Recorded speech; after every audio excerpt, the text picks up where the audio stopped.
During the 60s, the Mustang was truly a star. But the 70s proved to be a storm that the muscled-up Stang couldn't endure. The horsepower race was coming to a quick halt. Dissension was rife in Dearborn. Henry Ford II swung the axe, as 1971 marked the end of the boss and Ford president Bunkie Knudsen. The 71 model was longer and 800 pounds heavier than the original Mustang. The Boss 302 and 429 were now history. In their place, a 351 pushing 330 horsepower, still satisfying the passion for performance. But Iacocca was convinced that performance had killed the pony car.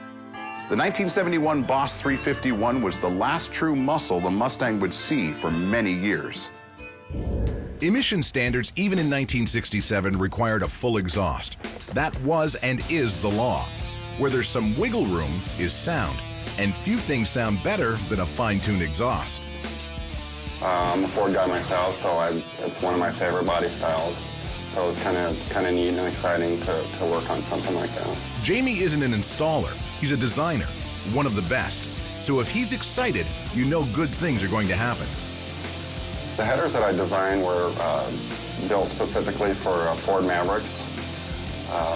Since Ford uses such a similar chassis on all their early cars, they fit the Mustangs as well as the Falcons.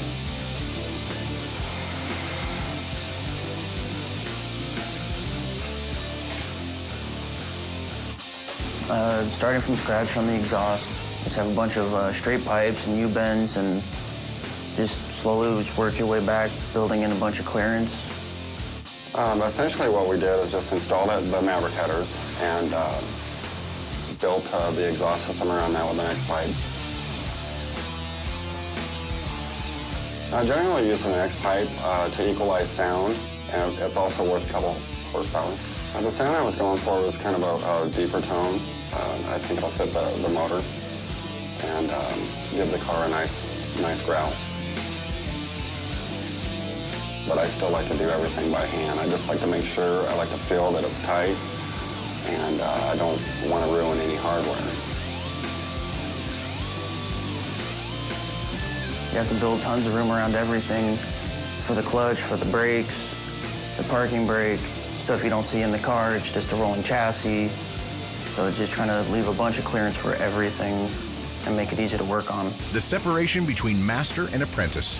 Jamie knows he can make it fit. He's concerned with style and a sweet rumble to turn heads before you even see this Mustang coming. I take the prototype that's all cut and welded and over to our bending department, and they put it on a vector machine which measures the bends and then feeds that information to one of our CNC benders. I get bent pieces back, and I just kind of cut the X portion out and fit it to the car. We use the 14 by 9 by 14 inch mufflers. That's pretty much a straight through design. It kind of gives you a good mixture of power and sound, but it doesn't resonate like some other mufflers do. Sending the prototype to a CNC machine means there's no Frankenstein piping. This exhaust is now one seamless tube.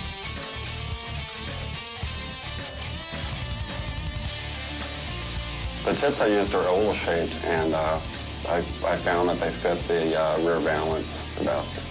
With the catback installed, everything fits very well on it, lots of clearance. The fact I can get a brand new 67 Mustang's very cool. Love the old cars, and I don't have to get one that's all rusted out. And a complete stainless exhaust will help ensure it never does.